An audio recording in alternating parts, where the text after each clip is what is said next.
সন্ধি পুজো কেন গুরুত্বপূর্ণ? এই সন্ধি পুজো, সন্ধি পুজোয় পূজিত হয় দেবী দুর্গার এক ভয়ঙ্কর রূপ। নমস্কার, আশা করি সবাই ভালো আছেন। আনকাট ট্রুথে আপনাদের সবাইকে স্বাগত জানাই। দুর্গাপুজোর অবিচ্ছেদ্য নিয়ম হলো সন্ধি পুজো। মহা অষ্টমী ও মহানবমীর সন্ধিক্ষণে তন্ত্র মতে এই পুজো অনুষ্ঠিত হয় বলে একে সন্ধি পুজো বলা হয়। দেবী দুর্গার বদলে এই সময় পূজিত হন তারই উগ্র ও ভয়ালো এক রূপ। অষ্টমাতৃকার অন্যতম শক্তি হিসাবে এখানে দেবীর আত্মপ্রকাশ ঘটে। এই সময় দেবীকে 108টি পদ্মফুল ও 108টি প্রদীপ অর্পণ করা হয়। বলা হয় মহা অষ্টমী তিথির শেষ 24 মিনিট এবং মহানবমী তিথির প্রথম 24 মিনিট, এই মোট 48 মিনিট ধরে চলে দেবী আরাধনা। অর্থাৎ এই সন্ধিক্ষণ হলো শুভ এবং অশুভের মিলনের প্রতীক। এই পুজোর মাধ্যমে মন্দের ওপর শুভর জয় এবং অন্ধকারের ওপর আলোর বিজয় নিশ্চিত করা হয়। এই সন্ধি পুজো ঐশ্বরিক শক্তির প্রভাব এবং নিজস্ব প্রথাগত রীতিনীতি ও বিশ্বাসকে সমুন্নত রাখার গুরুত্ব তুলে ধরে।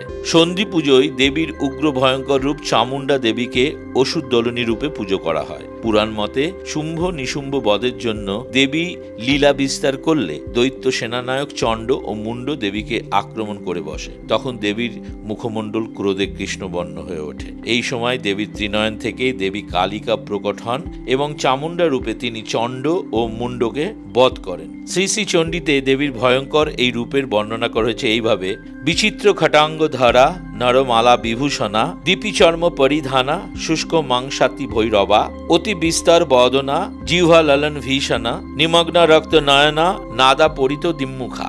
অর্থাৎ দেহ শুষ্ক মাংসহীন, দেবী তরোয়াল মুগুর ও মায়া সাজে সজ্জিত থাকেন। করটিতে রক্ত নয়ন, বিভৎসভাবে জিভ বের করে মুখ বাদান করে থাকেন তিনি। পুরাণ মতে যুদ্ধের সময় রক্তবীজ অসুরের শরীরের সমস্ত রক্ত পান করেছিলেন তিনি। এই সময় দেবীর মধ্যে সমস্ত মায়া মমতার অন্ত ঘটেছিল। এই জন্য সন্ধি পুজোর সময় বাইরের কোনো ব্যক্তিকে দেবীর চোখের সামনে রাখা নিষিদ্ধ।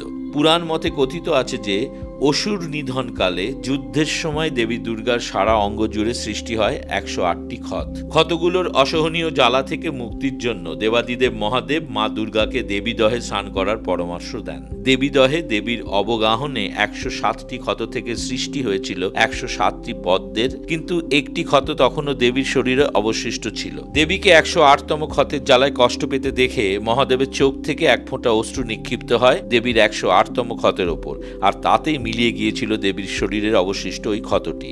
অশ্রুসিক্ত ক্ষতটি হতে যে পদ্মটি জন্ম নিয়েছিল সেটি দেবী নিজে হরণ করেন, কারণ স্বামীর অশ্রুসিক্ত পদ্ম ফুলটি কেমন করে তিনি চরণে স্থান দেবেন। তাই দেবীদহে থেকে যায় 107টি পদ্ম। আবার ত্রেতা যুগে সীতামাকে উদ্ধার করে লঙ্কারাজ রাবণকে বধ করার জন্য সন্ধি পুজোয় রামচন্দ্র দেবীর পায়ে 108টি পদ্ম উৎসর্গ করবেন স্থির করেন। তাই তিনি ভক্ত হনুমানকে পাঠান দেবীদহ থেকে 108টি পদ্ম ফুল আনতে, কিন্তু পবনপুত্র হনুমান দেবীদহ থেকে 107টি পদ্ম নিয়ে রামচন্দ্রের কাছে ফেরেন। উনি দেবীদহে ওর বেশি আর পদ্ম পাননি, সুতরাং দেবীর পায়ে নিবেদনের জন্য একটি পদ্ম কম যায়। পুজোর সন্ধিক্ষণ উত্তীর্ণ হয়ে যাওয়ার উপক্রম হলে রামচন্দ্র ধনুর্বাণ দিয়ে নীল পদ্মের ন্যায় নিজের চক্ষু দুটির মধ্যে একটি উৎপাটন করে দেবীর পায়ে অর্পণ করতে চান 108তম পদ্ম হিসাবে। তাঁর চক্ষু উৎপাটনের মুহূর্তে দেবী দুর্গা সেখানে অবতীর্ণ হন। দেবী দুর্গার বলে বলিয়ান হয়ে দশরথ পুত্র রামচন্দ্র অষ্টমী ও নবমীর সন্ধিক্ষণেই সীতামাকে হরণকারী রাবণের দশমুণ্ড ছিন্ন করে রাবণকে বধ করেন। সন্ধি পুজো অন্ধকারের ওপর আলোর, মন্দের ওপর ভালো বা শুভের এবং অজ্ঞতার ওপর জ্ঞানের বিজয়ের প্রতীক। ভালো লাগলে আমাদের এই চ্যানেলটি সাবস্ক্রাইব, ফলো, শেয়ার ও লাইক করবেন, আর অবশ্যই আপনাদের মূল্যবান মতামত আমাদের জানাবেন। সবাইকে নমস্কার, ভালো থাকবেন।